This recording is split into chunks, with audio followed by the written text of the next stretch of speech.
আজকে লাঞ্চে সিম্পল থালিতে রয়েছে ভাত, রাঁধুনি মোড়ন দিয়ে উচ্ছে আলুর চচ্চড়ি, কাঁচা লঙ্কা পেঁয়াজ দিয়ে ভেটকি মাছের তেলের ভাজা, সর্ষে কাঁচা লঙ্কা দিয়ে মাখা ওল ভাতে আর আদা টমেটো পেঁয়াজ দিয়ে ভেটকি মাছের কালিয়া। এরপর চলো এসে যাচ্ছি ডিনার নিয়ে।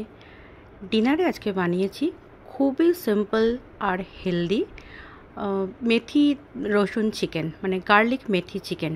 দেখো, প্রথমেই সাদা তেলের মধ্যে মেথি দিয়ে দিয়েছি, তারপর কাঁচা লঙ্কা রসুনের পেস্ট, এরপর দিয়ে দিলাম পেঁয়াজের পেস্ট। সেটাকে একটু কষিয়ে নিয়ে আমরা এর মধ্যে দিয়ে দেব চিকেনটাকে।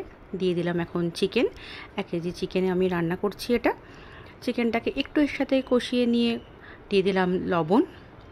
লবণটা তোমাদের টেস্ট অনুযায়ী তোমরা দেবে। এরপর দিয়ে দিলাম ফেটিয়ে নেওয়া টক দই। এবার আমি এটাকে ঢাকা দিয়ে দিয়েছিলাম। ঢাকাটা খুলে একটু নাড়িয়ে নিয়ে ওপর থেকে জাস্ট আমি দিয়ে দেব সামান্য একটু কাসুরি মেথি, আর টেস্টটাকে ব্যালেন্স করার জন্য সামান্য একটু চিনি। খুবই হেলদি, দেখেছো কতটা অল্প তেলে আমি রান্না করেছি।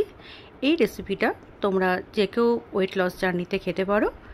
আর রেসিপিটা যদি তোমাদের ভালো লেগে থাকে তাহলে লাইক, কমেন্ট আর সাবস্ক্রাইব করে দিও আমার চ্যানেলটা। চলো আজকের জন্য সবাইকে বলে দিচ্ছি টাটা।